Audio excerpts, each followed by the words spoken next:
क्या सच में हमारी जिंदगी की ज्यादातर कहानी हमारा सबकॉन्शियस माइंड लिख रहा है और हमें पता भी नहीं चलता? कभी कभी सोचता हूँ अगर हमारा ही दिमाग हमारे खिलाफ नहीं बल्कि हमारे साथ खड़ा हो जाए तो शायद चीजें इतनी मुश्किल ना लगें। शायद डर थोड़ा हल्का हो जाए। शायद वो आवाज जो अंदर से कहती है कि मैं नहीं कर पाऊंगा थोड़ा नरम पड़ जाए। और अगर आप भी कभी ऐसा महसूस करते हैं तो ये अजीब नहीं है। हम सब कभी ना कभी उस अंदर वाली खामोश लड़ाई से गुजरते हैं। निकोला टेस्ला कहा करते थे कि हर इन्वेंशन पहले दिमाग में बनती है, फिर बाहर दुनिया में। वो घंटों अपनी कल्पना में चीज़ों को चलता हुआ देखते थे, ठीक करते थे, सुधारते थे, और फिर जब बनाते थे तो वो लगभग तैयार होती थी। बात ये नहीं है कि हम टेस्ला बन सकते हैं या नहीं। बात शायद ये है कि क्या हम अपने दिमाग की उस शांति को, उस गहराई को समझते हैं। हमारा सबकॉन्शियस माइंड कुछ वैसा ही है जैसे समंदर में तैरता हुआ एक आइसबर्ग। ऊपर थोड़ा सा दिखता है, नीचे बहुत कुछ छुपा होता है। हमारी सोच, हमारे फैसले, हमारी लॉजिक ऊपर की सतह है, लेकिन जो नीचे है वो हमारे पुराने अनुभव, हमारे डर, बचपन की बातें, लोगों की राय, वो छोटी छोटी घटनाएं जिन्हें हमने शायद कभी गंभीरता से लिया ही नहीं, वही अक्सर तय करती हैं कि हम आगे बढ़ेंगे या रुक जाएंगे। आपने भी नोटिस किया होगा, कुछ लोग स्टेज पर बहुत सहज लगते हैं और कुछ के हाथ कांप जाते हैं। कुछ लोग रिस्क को मौका समझते हैं, कुछ खतरा। और दोनों गलत नहीं होते, बस उनके अंदर की कहानी अलग होती है।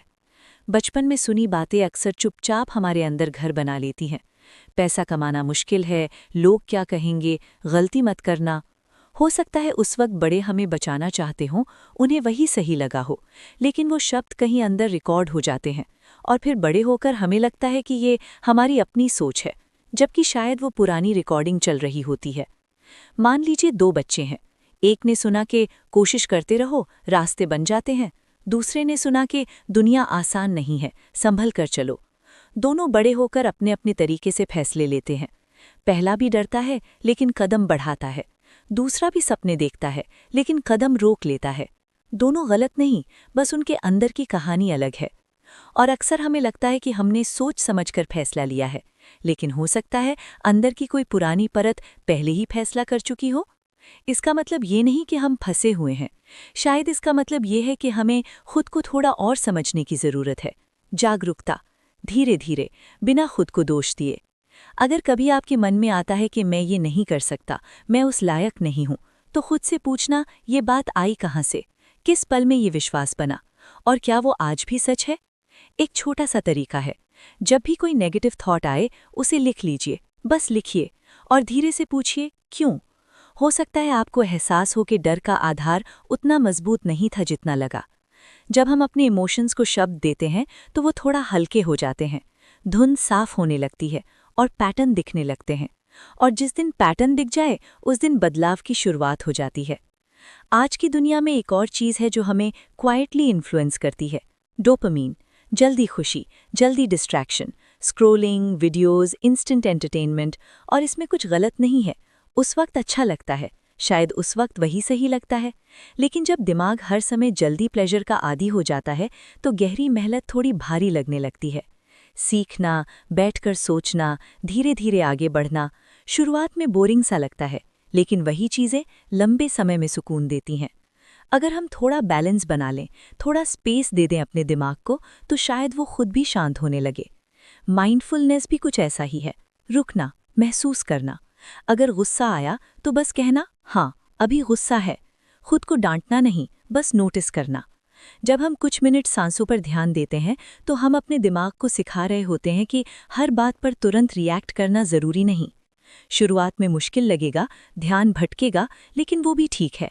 धीरे धीरे फोकस बढ़ता है और फिर विचार हमें खींचते नहीं, हम उन्हें देख पाते हैं। शुक्रगुजारी भी शायद एक सॉफ्ट शिफ्ट है।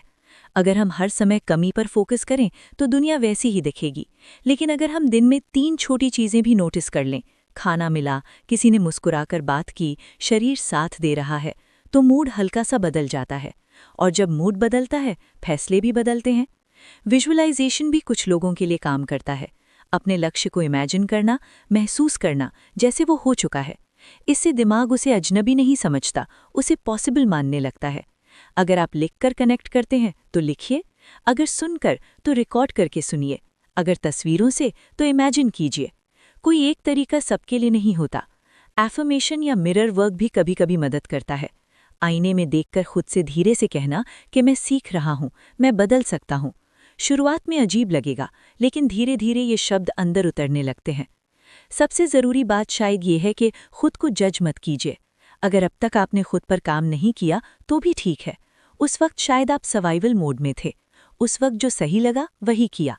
अब अगर आप थोड़ा रुककर खुद को समझना चाहते हैं तो वो भी ठीक है, कोई जल्दी नहीं है। 21 दिन की बात लोग करते हैं, शायद इसलिए कि दिमाग को नई आदत अपनाने में समय लगता है, लेकिन असली बात कंसिस्टेंसी है, धीरे धीरे, बिना दबाव के। और बदलाव कैसे पता चलेगा? शायद आप खुद को थोड़ा बेहतर समझने लगेंगे, नेगेटिव थॉट आते ही पकड़ लेंगे, शायद छोटे छोटे रिस्क लेने लगेंगे, शायद खुशी का प्रतिशत थोड़ा बढ़ जाएगा। बहुत बड़ा ड्रामेटिक बदलाव नहीं, बस हल्का सा अंदर का शिफ्ट, और वही काफ़ी होता है। आखिर में शायद ये समझ आ जाए कि आपका सबकॉन्शियस माइंड आपका दुश्मन नहीं था, वो बस पुरानी फाइलें चला रहा था, और अब अगर आप चाहें तो नई फाइलें जोड़ सकते हैं, धीरे धीरे, प्यार से, बिना शोर के। और शायद एक दिन आप पीछे मुड़कर देखेंगे और महसूस करेंगे कि बदलाव चुपचाप हो चुका था, और इस बार आपका दिमाग आपके साथ खड़ा था।